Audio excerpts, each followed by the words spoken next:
আসসালামু আলাইকুম। আবারও চলে আসলাম আপনাদের সামনে নতুন ভিডিও নিয়ে। এই ভিডিওটা হচ্ছে মধুপুরের আনারস বাগান নিয়ে।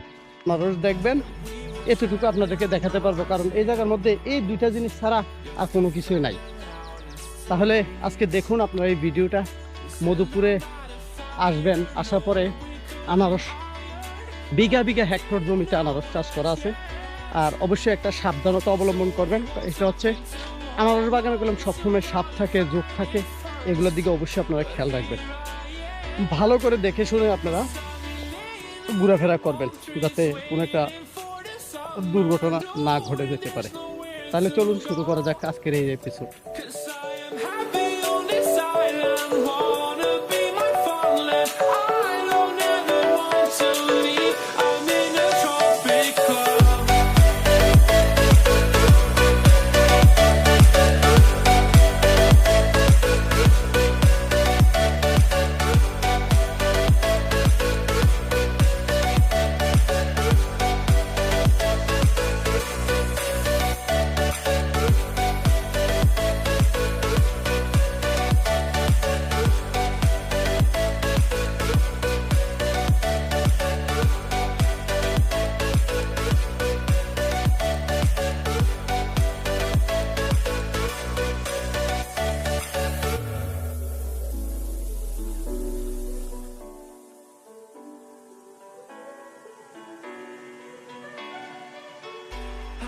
আনারস বাগানটা হচ্ছে আপনার অগোছালো, এখানে পয় পরিষ্কার বলতে কোনো কিছু নাই, কারণ সাপের ভয় আছে। তো আমরা একটু ঢুকার জন্য দেখি আমরা এদিক দিয়ে ঢুকতে পারি কি না।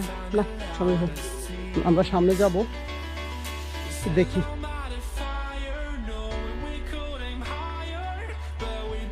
এদিকে না ঢুকবেন কি? কাটা অনেক বেশি তো, তাই ভিডিও করার জন্য ভিতরে ঢুকতে পারতাছি না। এই পাশে আছে, এই পাশে, মানে যেদিকে তাকাবেন আপনার। মধুপুরে তো আনারসের জন্য বিখ্যাত, সেটা আপনারা জানেন।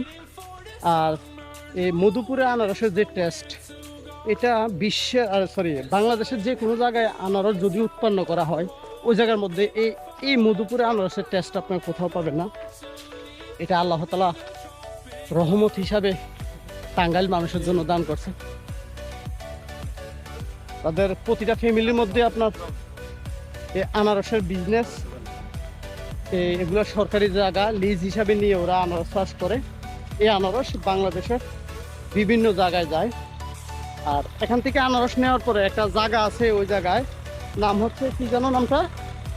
বাজার, হ্যাঁ, জলছত্র বাজার, হ্যাঁ হ্যাঁ, গারো বাজার। এই দুইটা বাজারে মূলত ভাবে এখান থেকে আনারসগুলা নিয়ে যায়। যেমন আমরা একটু ভিতরের দিকে যাব, অনেক অনেক কাদা, হ্যাঁ, এনে কাদার অবস্থা খুবই খারাপ। হয়তো আজকে ভাগ্য ভালো, বৃষ্টি নাই। সেই 2-3 দিন খুব বৃষ্টি ছিল, এ কারণে আসা হয় নাই।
আনারস বাগান ঘুরতে ঘুরতে অবস্থা খুব খারাপ। এখানে অনেক বড় বড় আনারস আছে, যেমন এই একটা আনারস দেখতে পারতেছেন কিনা। এই আনারসগুলো আপনার মিনিমাম একটা 3 থেকে 4 কেজি হয় একটা আনারসের ওজন।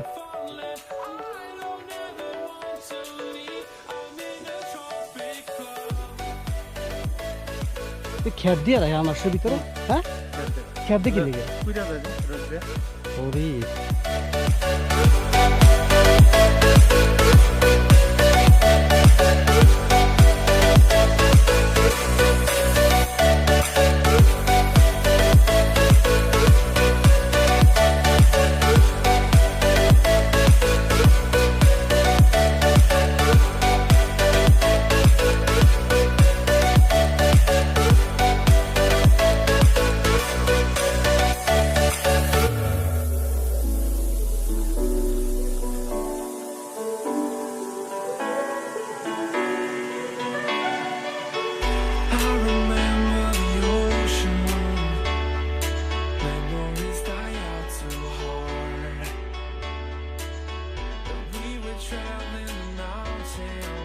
আবার কিছু কিছু জায়গাতে দেখা গেছে যে আনারসের ফাঁকে ফাঁকে কচু লাগানো আছে। এই কচুগুলো অনেক বড় হয়।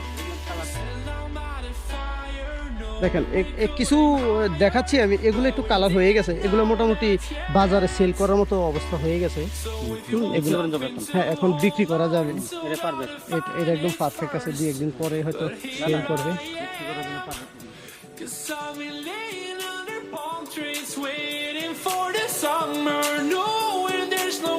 To go, 'cause I am happy on this island, wanna be my funland.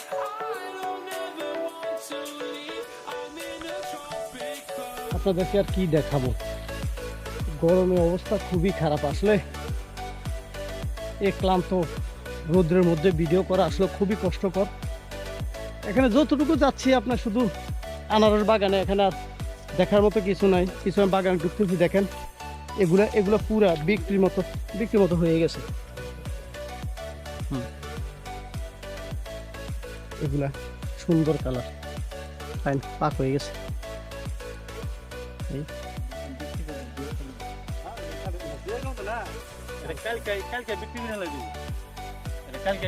কোনটা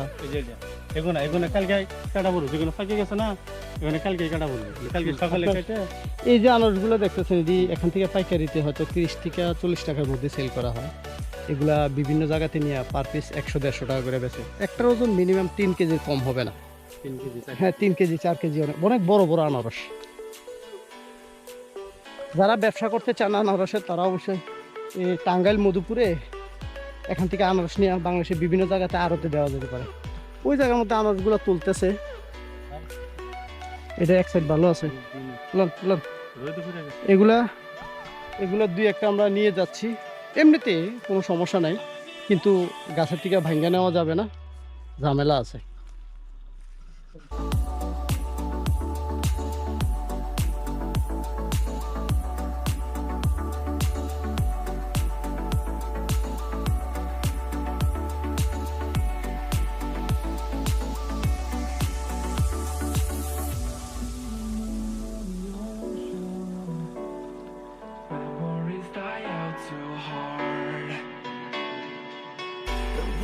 Traveling the mountains just to find the loudest seas. We set down by the fire, knowing we couldn't higher, but we didn't know that yet. So if you want something to hold on to, gotta find it first. But here I am, 'cause I've been laying under palm trees waiting for the summer, knowing there's nowhere to go. মানে যতটুকু যাবেন শুধু আনারস আর আনারস, এখানে আনারস ব্যতীত ছাড়া আর কোনো কিছু নাই। তাই ছোট্ট একটা ভিডিও আপনাদের জন্য আমি ভিডিও ধারণ করলাম, যাতে আপনারা মধুপুরে আনারস বাগান কেমন হয়, আনারস কীভাবে হয়, এগুলো দেখানোর জন্য। আর কেউ যদি আসতে চান, আমরা যে ভিডিও দিচ্ছি রাবার বাগান একটা ভিডিও আছে, ওই রাবার বাগানের ভিডিও থেকে 5 মিনিট গাড়ি দিয়ে আসলে হাতের ডান দিকে রাস্তার পশ্চিম পাশে আপনারা সন্তেশপুরে বলা হয়, এটা একটা আনারসের বাগান, এটা মধুপুরে, টাঙ্গাইলে মধুপুরে পড়ছে।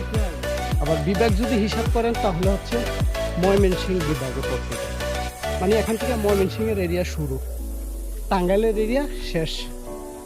ঠিক আছে, তাহলে আজকের মতো ভিডিওটা আমরা এখানেই শেষ করলাম। ইনশাল্লাহ দোয়া করবেন, এবং কি আমরা এই ভিডিও থেকে আমরা আজকে আমরা টাঙ্গাইল থেকে বিদায় নিব ইনশাল্লাহ। হয়তো আবার কোনো একদিন যদি টাঙ্গাইল আসা হয় তাহলে টাঙ্গাইলের আরও কিছু ভালো ভালো ভিডিও আপনাদের জন্য উপহার হিসাবে দিব ইনশাল্লাহ। তো অবশ্যই আমার চ্যানেলটা সাবস্ক্রাইব করবেন, লাইক করবেন, কমেন্ট যদি পারেন শেয়ার করে দেবেন। তৎক্ষণিক আপনারা ভালো থাকুন, সুস্থ থাকুন। আবার দেখা হবে আপনাদের সাথে নতুন কোনো এপিসোডে, নতুন কোনো প্লেজে। তৎক্ষণিক আপনারা ভালো থাকুন। আসসালামু আলাইকুম রহমতুল্লাহি ওয়া বারাকাতুহু।